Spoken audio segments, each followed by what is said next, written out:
All right, well done. You made it through the scriptures. What I want to do now is just outline some practices for you to encounter God. When we think, remember, of the TIME acronym, TIME, text, immerse, ministry, and encounter. The point of this is, yes, we want to be diligent. We want to be better Bible readers. Yes, check. But we want to encounter God. And so with encounter, here's what some suggestions or some insights for you.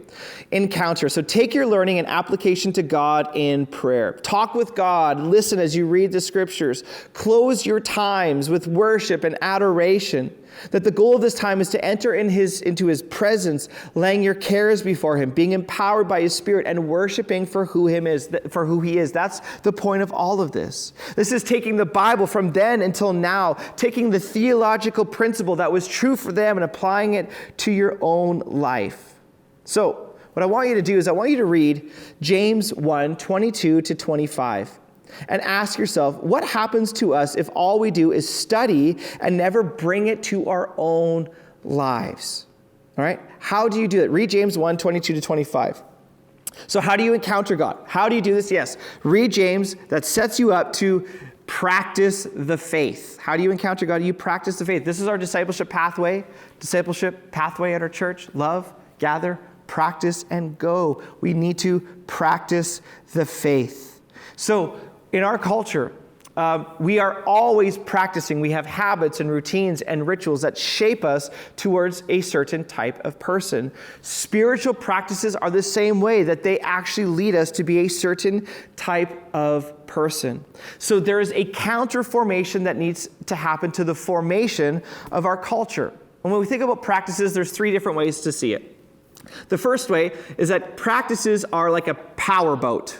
Right? Powerboat. We're in control. We define the end. We go where we want. But that's not how the practices work. The other way that you could see the practices or spiritual formation is of a raft, right? You just sit on a raft and let the wind take you wherever you want. My friends, spiritual formation practices are not powerboats. They're not rafts. What are they? They're sailboats. Sailboats. Think about a sailboat. A sailor is responsible to read the wind. Where's the wind? And then he's responsible to put up the mast so the sail hits the wind and they go. There's a non-competitive relationship of the sailor to the wind. Non-competitive. It's both. We need to think of our spiritual formation as both.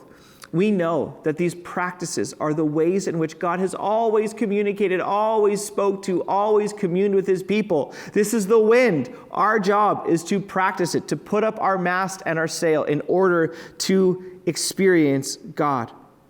So what I want you to think about is, how are you currently being formed? First homework assignment, read James 1, 22 to 25. The second one is, think about your experience with the practices.